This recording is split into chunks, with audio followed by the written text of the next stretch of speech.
what would they say was your most important resource? Money. Spreadsheets, the bottom line. We talk about balance, we talk about people, innovative creativity, etc. But what do we do when things get rough? We get rid of people. Do we get rid of work? No. We just download the work on the people who are left. And what do we tell them? You're one of the lucky ones because you've got a job. You get out there and, put up a shrine at home and thank the Lord that you got a great job working for the city. But you know what? They don't feel like it's a great job. In many, many ways, we talk about valuing them, but what we do is focus on what is wrong, and we rarely focus on what is right. And so I'm going to actually talk about balance from our data. We have talked about balance for decades, okay? But do you feel more balanced now? Well, I'm looking at most of you and you're boomers, and Darnell was talking about being fun. You haven't been fun since the 60s and 70s. You like to think in your brain you're fun, but you're not so fun. Okay, now if we look at balance, this is the Canadian data. This was data, I've done national studies on work-life balance in Canada in 91, 2001, and we're going to be getting funding to do it again in 2011. All right? Now, what does the data say? When I talk about balance, balance is some kind of, fuzzy concept. But for me, what's balance? We're never going to solve balance issues if we don't recognize workload.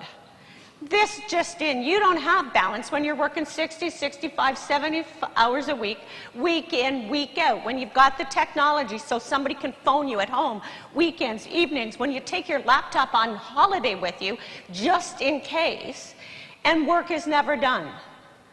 Workload is a big issue. You can put in all the flexible work arrangements you want in the world, but if flex time in your organization is the ability to come in before 6 a.m., leave after 9 p.m., as long as you got the laptop with you, that isn't flex time. In Canada, 42% of Canadians were overloaded. They had too much to do in the amount of time that they had to do it in. They felt rushed. They felt stressed, okay? We then downsized, restructured, re-engineered in the recession of the 90s. And we ended up with 60% overloaded. And now we're going through the next recession, and what are we doing? We're downsizing, restructuring, re-engineering, and dumping work on older, tireder people who really, we have no more to cut. Does this make sense to you all? And yet we talk about balance. And as we talk about it more, your people get more tipped. Now, the other thing is interference. You're all great people, but this just in. You can't be in two physically different places doing two different things at exactly the same time.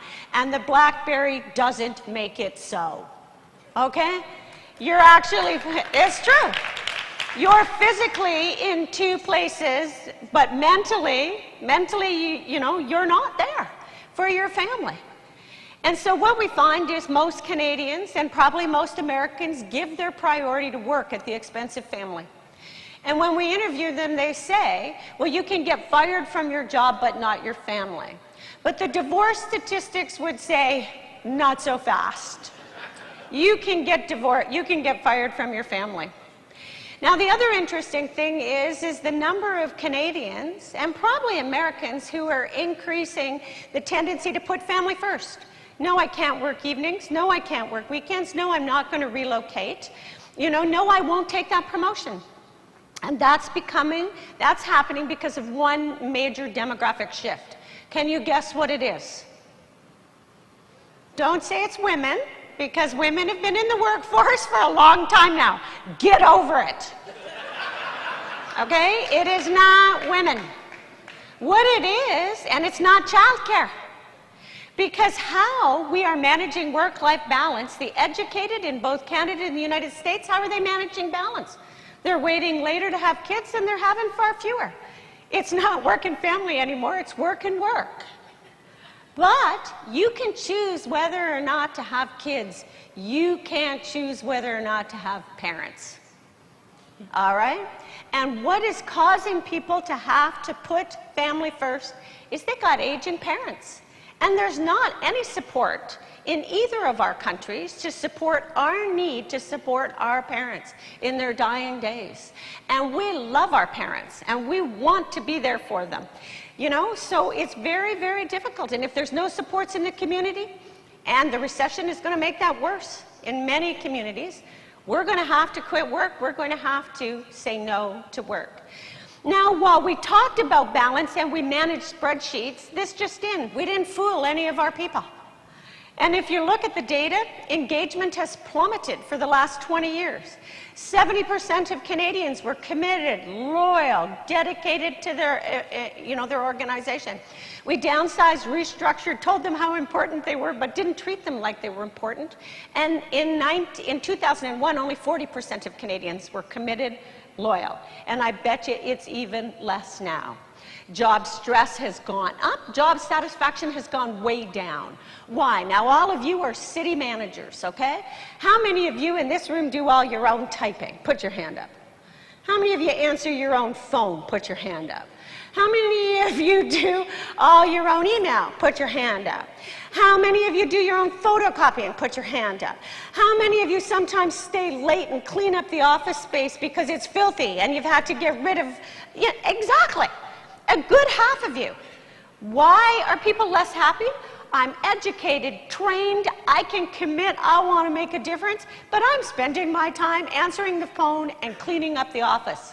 Is this a good use of your skilled, trained managers and professionals? No. To save money, you're actually losing money.